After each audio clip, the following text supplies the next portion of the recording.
Welcome to the deep dive.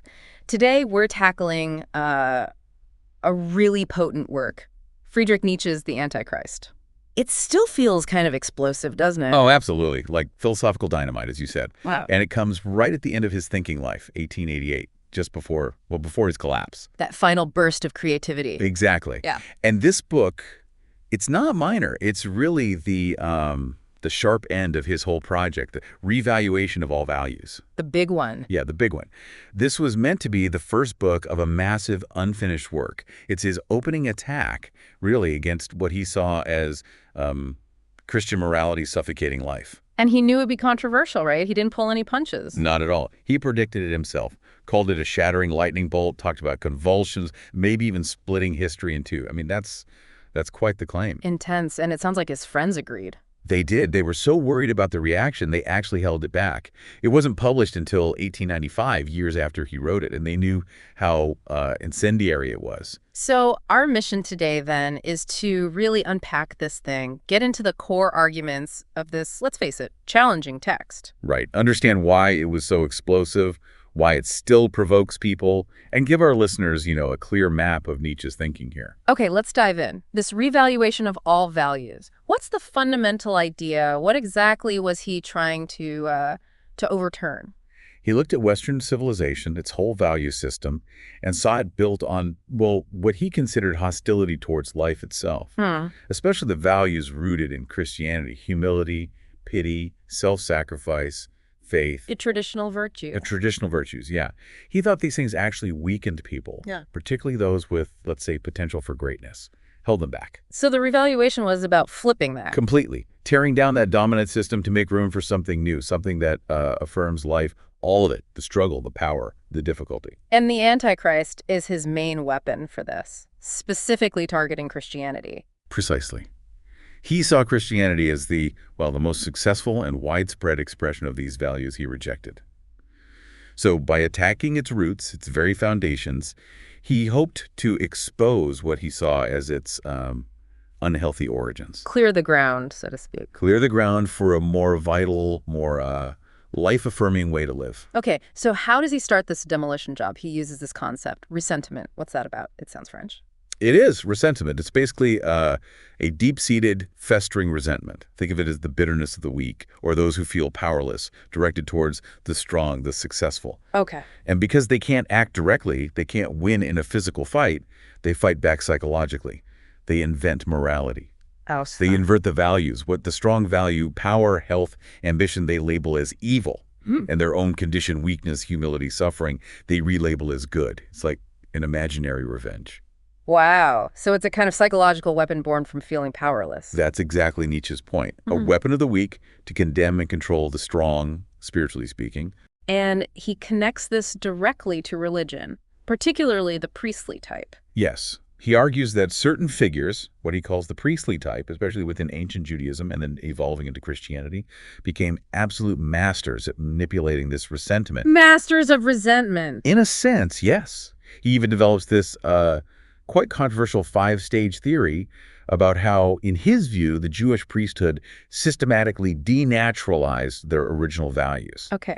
Walk us through those stages. What did he see happening? All right. So stage 1, he suggests, Yahweh, their God, was originally just an expression of Israel's own strength, their national pride, their will to power, basically. Okay, a tribal god reflecting the tribe's power. Right. But then, stage 2, the priests, he claims, started to falsify this God, turned him into a purely moral figure, detached from that raw national egoism, made him universal, but in a moralistic way. Separating God from earthly power. Exactly. Stage 3, morality itself gets inverted. Natural instincts, success, health, these start being framed as bad, as sinful, opposed to true life. Okay, I see the pattern. Stage 4, they rewrite history. Times of actual strength and vitality get portrayed as periods of decay, corruption, deserving divine punishment. Weakness becomes piety. And the final stage. Stage 5, the masterstroke, sin. Defined not just as wrongdoing, but specifically as disobedience to the priest's interpretation of God's will. This makes the priests indispensable, creates guilt, and becomes the ultimate tool for control. That's quite a cynical take on religious development.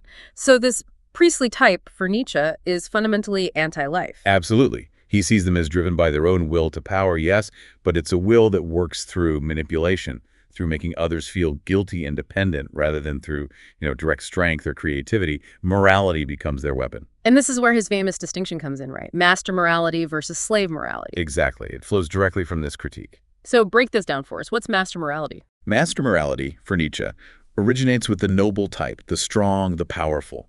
It arises spontaneously from a feeling of fullness, of self-affirmation. They look at themselves, their strengths, pride, courage, health, creativity, and say, this is good. So good is just what affirms their own nature. Pretty much. And things that are different, the common, the weak, the things they are not, they just label those bad. Not evil, just bad, lacking. Okay. And slave morality comes from the opposite perspective. Completely opposite. It's born among the oppressed, the suffering, those filled with that resentment we talked about. It's fundamentally reactive. It starts by saying no to the values of the masters. So it defines itself against the other. Yes. Yeah. Its core values are things that help the oppressed survive and cope: pity, humility, patience, kindness, equality. These are seen as good precisely because they negate the master's power. And the master's values then become... They become evil. Pride becomes sinful arrogance. Strength becomes dangerous aggression. Health might even be suspect. It's a complete inversion, driven by that initial resentment. It makes you think, doesn't it? That what we often value as simple goodness could have these, well, complicated roots in historical power struggles. That's precisely the unsettling question Nietzsche wants us to ask. And Christianity, for him, is the prime example of slave morality winning out. Without a doubt. He sees it as the most successful, most world historical example of this revolt of the slaves in morality. He argues it fundamentally undermined the master morality of, say, the Greco-Roman world. And he doesn't stop there, does he? He sees its influence continuing. No, he sees modern ideas like democracy, socialism, egalitarianism as basically secularized versions of the same slave morality impulse, spreading that same leveling instinct, valuing the herd over the exceptional individual. Okay, another major charge he levels is that Christianity is anti-nature. What's the core of that argument? Well, central to Nietzsche's whole philosophy is the will to power. This isn't just about dominating others, it's more fundamental. It's the basic drive of all life towards growth, strength, overcoming resistance, enhancing itself. The drive to flourish, basically. Yes, exactly. And Nietzsche argues that core Christian virtues, humility, chastity, obedience, turning the other cheek, directly contradict and suppress this fundamental will to power. They go against the grain of life's self-preservative instincts. So it's like Christianity puts a brake on our natural drives. That's how he sees it. He contends that by prioritizing a supposed true world heaven, the afterlife Christianity systematically devalues this world. The body, physical health, sensuality, earthly success, intellectual curiosity, all become secondary, even suspect. Focused on the next life, not this one. Right. And this devaluation of the natural, the physical, the earthly, this is what Nietzsche calls Christianity's great crime against life. Even links to physiology, suggesting these values are symptoms of sickness, of the declining vitality. Let's dig into some specifics. How does he reinterpret key Christian concepts like pity? That seems like a core virtue. Oh, he absolutely savages pity, Mitleid. Where many see it as noble, Nietzsche sees it as profoundly negative. He thinks it's a depressant. It multiplies suffering. It keeps the weak weak, preventing natural selection, hindering the flourishing of the strong. It drains energy. That's a stark contrast to, say, Schopenhauer, who saw compassion as central. A massive contrast. For Nietzsche, pity is life-denying, a tool of the weak to weaken the strong. Okay, what about sin? Such a central idea. He dismisses it entirely as a priestly invention, a psychological trick. By labeling natural human impulses or even just misfortune as sin, the priests create guilt, dependence, sickness. They make themselves essential as the mediators, the ones who can offer forgiveness. It's pure control, in his view. And redemption, the promise of salvation. Another life-denying fantasy, according to Nietzsche. Yeah. It tells people that this life, the only one we know, doesn't really matter or is just a prelude. It devalues present existence in favor of a future unprovable state, which again, just serves the agenda of those promising that future state. And God, the Christian God himself. For Nietzsche, the Christian God is the ultimate symbol of everything he rejects. A projection of weakness, of fear, of that resentment. It's a God who is hostile to life, to strength, to the body.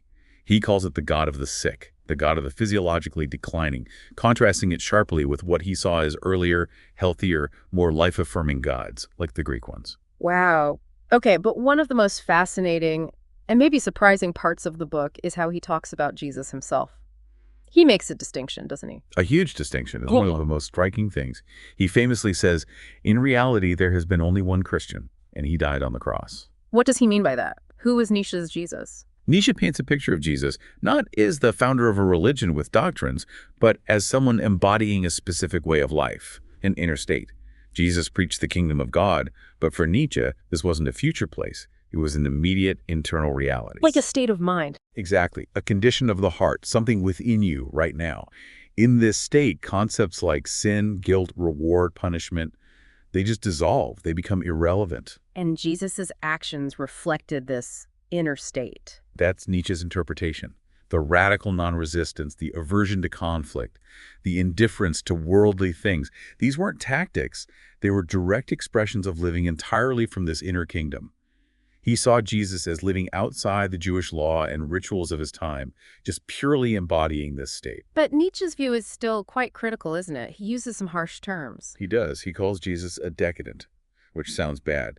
But in Nietzsche's specific vocabulary, it seems to mean someone whose life energy has turned inward, away from outward struggle and assertion, a kind of decline from robust world-engaging life towards this pure inwardness. He even calls him a holy anarchist, or controversially, an idiot in a physiological sense, suggesting his non-resistance stemmed from an inability to fight back, a kind of hypersensitivity. So a unique figure, but still representing a kind of decline for Nietzsche. A unique type, achieving this extreme inwardness, yes. And crucially, Nietzsche insists Jesus died for his own rebellion against the system, his own guilt as an anarchist, not as a substitutionary sacrifice for others' sins. Okay, so that's Nietzsche's Jesus, a radical inner state, not a doctrine. How does Paul fit into this? Because Nietzsche's view of Paul is scathing. Utterly scathing. If Jesus represented the authentic gospel, good news, Nietzsche sees everything that came after historical Christianity as evil tidings, a disangel. The original message died on the cross with Jesus. And Paul is the villain of the piece. Absolutely. He calls Paul the genius in hatred, the great falsifier. He argues Paul fundamentally misunderstood, or more likely, deliberately distorted Jesus' message to serve his own ambitions, his own priestly will to power. How did Paul distort it, according to Nietzsche? Nietzsche claims Paul and the early church essentially invented the core tenets of Christianity as we know it.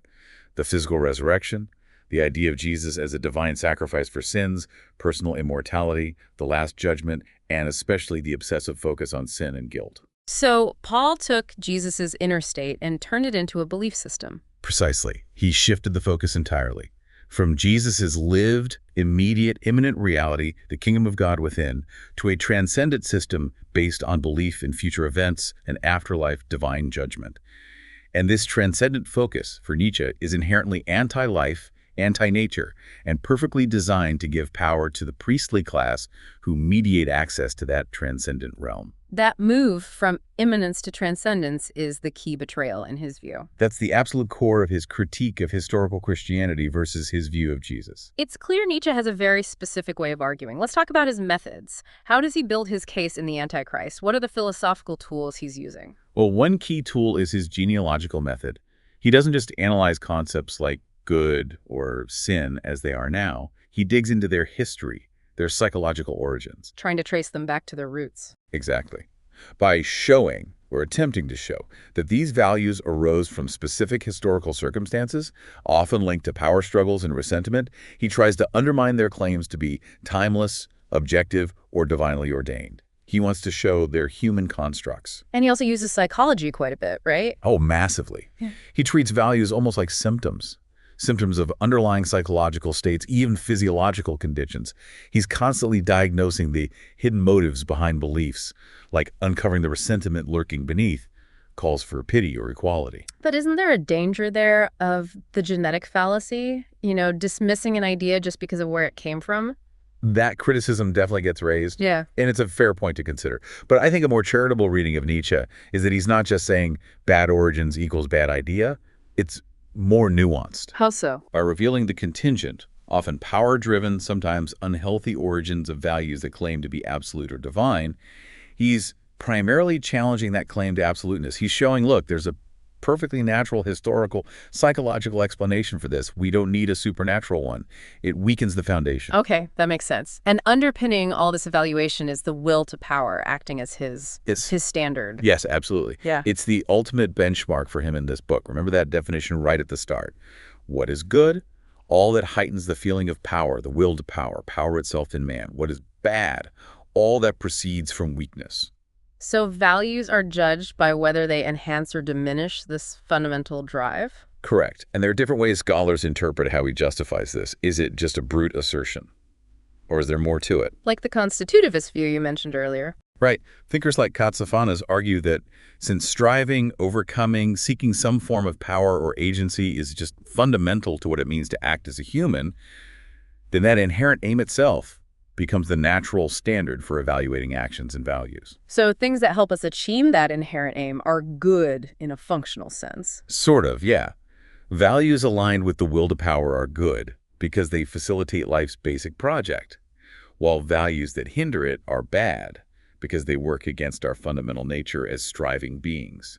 And the way he writes about all this, it's not exactly calm academic prose. Chuckles. No, definitely not. It's incredibly polemical, isn't it? Aggressive, bombastic, full of insults, hyperbole, these sharp little aphorisms. He called it philosophizing with a hammer. He did. And he knew it wasn't for everyone. He says the book is for a very few, those strong enough to handle his seriousness. The style is absolutely deliberate, a core strategy. It's designed to shock, to provoke, to grab the reader and shake them out of their comfortable assumptions. He uses metaphors, paradoxes, psychological jabs.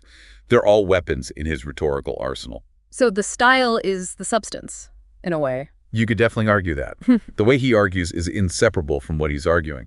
The book itself is meant to be a performance of revaluation, forcing the reader to engage actively, emotionally, not just intellectually. Given all this, the aggressive style, the radical content, the reaction must have been something. How was the Antichrist actually received? Well, as we said, the delay in publication already tells you something. And when it did come out in 1895, yeah, the initial reaction, especially in academic and religious circles, was overwhelmingly negative. Yeah. Outrage, dismissal. Not surprising. Not at all. His style didn't help win over cautious scholars. Right. But then figures like H.L. Mencken in the English-speaking world helped popularize Nietzsche, including the Antichrist, although the reception remained very, very mixed. And then, of course, there's the whole horrifying connection with Nazism. We have to talk about that. We absolutely do. It's a dark and unavoidable part of the book's legacy.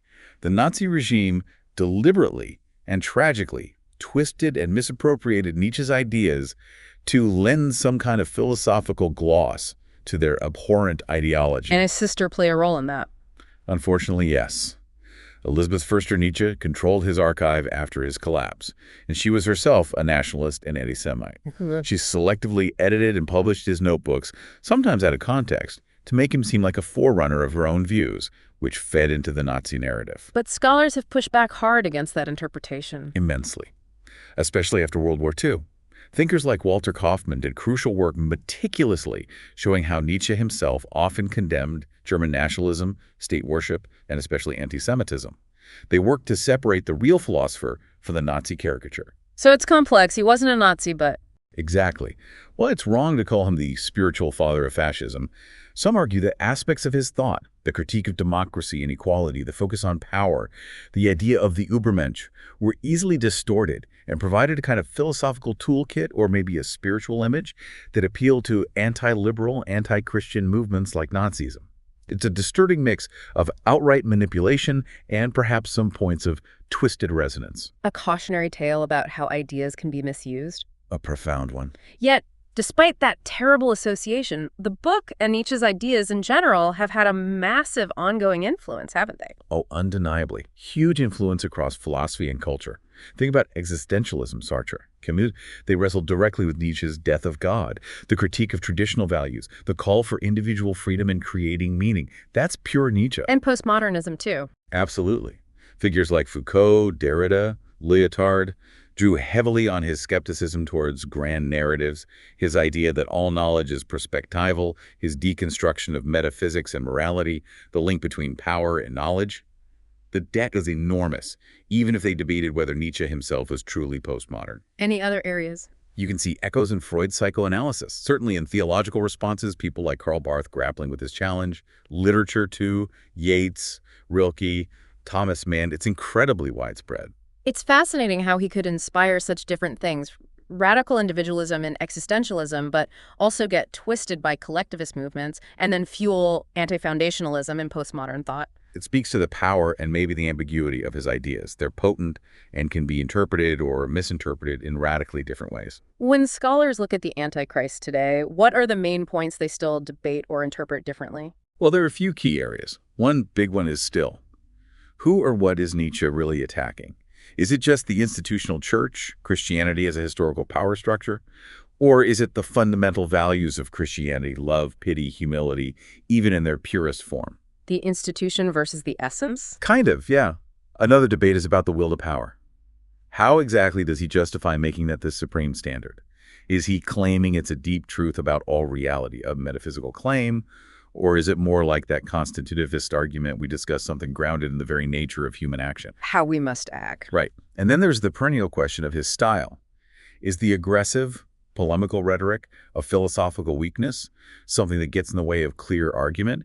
Or is it actually essential to his whole project of shocking us into reevaluating everything? Style as strategy again. Exactly. And alongside these interpretations, what are the main criticisms that keep coming up against the book? Well, philosophically, critics often point to what they see as a lack of systematic rigor, maybe inconsistencies, too much reliance on rhetoric and assertion over careful argument.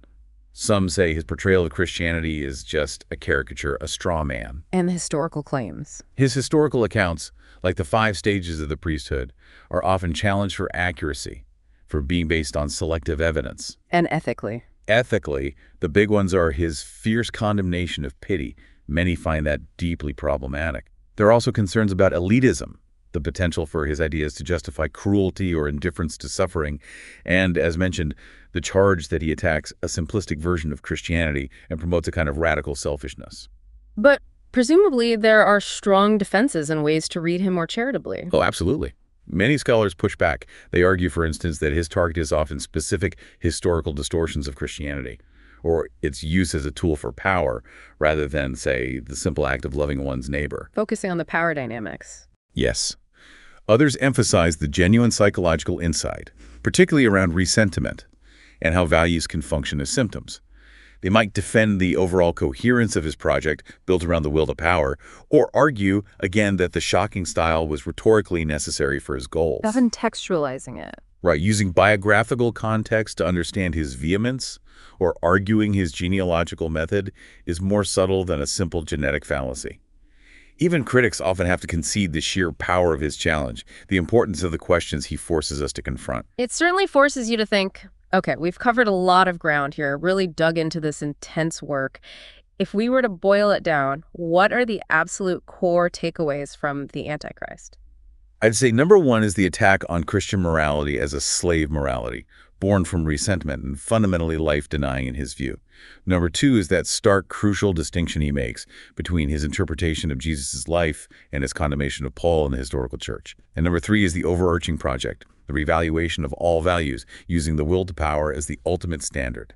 And its legacy is just huge and complicated. Hugely complicated. Yeah. From the dark shadow of Nazism to its undeniable role in shaping existentialism, postmodernism, and so much modern thought, it's impossible to ignore. It's clearly a pivotal piece in Nietzsche's own journey, too. Absolutely. A culmination of many of his ideas and a radical throwing down of the gauntlet to Western culture's deepest assumptions about morality and meaning. So it's not just some dusty old text, it still has relevance, it still challenges us. I think so, yes. Whether you agree with him or violently disagree, the Antichrist works as this powerful, if unsettling, diagnostic tool. It forces us to examine our own values, even the secular ones, where they came from, what they serve. It pushes us on that ongoing, difficult task of figuring out how to live and create meaning, especially after, as he famously put it, God is dead. That's a great way to put it. And it leaves us with so much to think about, considering his blistering critique of pity. It really makes you wonder how Nietzsche would view our modern world's strong emphasis on compassion and empathy. Would he see it as a sign of strength?